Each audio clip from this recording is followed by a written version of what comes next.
ನಮಸ್ಕಾರ. ಆರ್5 ನ್ಯೂಸ್ಗೆ ಸ್ವಾಗತ.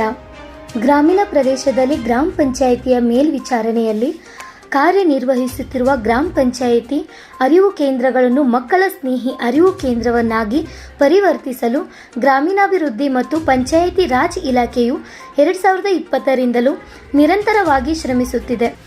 ಅರಿವು ಕೇಂದ್ರಗಳಿಗೆ ಮಕ್ಕಳ ಉಚಿತ ನೋಂದಣಿಯಿಂದ ಪ್ರಾರಂಭಗೊಂಡು ಓದುವ ಬೆಳಕು ಅಭಿಯಾನದಡಿ ವಿವಿಧ ಚಟುವಟಿಕೆಗಳನ್ನು ಹಮ್ಮಿಕೊಳ್ಳಲಾಗುತ್ತಾ ಮಕ್ಕಳಿಗೆ ಅಗತ್ಯವಿರುವ ಸೌಲಭ್ಯಗಳನ್ನು ಒದಗಿಸಲು ಪ್ರಯತ್ನಿಸುತ್ತಿದೆ.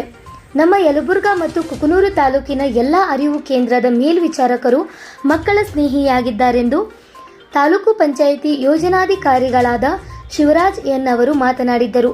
ಯಲಬುರ್ಗಾ ತಾಲೂಕು ಪಂಚಾಯಿತಿ ಸಾಮರ್ಥ್ಯ ಸೌಧ ತರಬೇತಿ ಕೇಂದ್ರದಲ್ಲಿ 2 ತಾಲೂಕಿನ ಅರಿವು ಕೇಂದ್ರದ ಮೇಲ್ವಿಚಾರಕರ ಮಕ್ಕಳ ಸ್ನೇಹಿ ವಿಷಯವಾಗಿ 2 ದಿನ ತರಬೇತಿಯನ್ನು ಉದ್ಘಾಟನಾ ಸಮಾರಂಭದಲ್ಲಿ ಮಾತನಾಡಿದ ಅವರು, ಪ್ರಸ್ತುತ ರಾಜ್ಯದಲ್ಲಿರುವ 5559 ಅರಿವು ಕೇಂದ್ರಗಳಲ್ಲಿ ಒಟ್ಟು 45 ಲಕ್ಷಕ್ಕೂ ಹೆಚ್ಚು ಮಕ್ಕಳು ನೋಂದಾಯಿಸಿಕೊಂಡಿದ್ದು, ಗ್ರಂಥಾಲಯದಲ್ಲಿ ದೊರೆಯುವ ಸೌಲಭ್ಯಗಳನ್ನು ಪರಿಣಾಮಕಾರಿಯಾಗಿ ಬಳಸಿಕೊಳ್ಳುತ್ತಿದ್ದಾರೆಂದರು.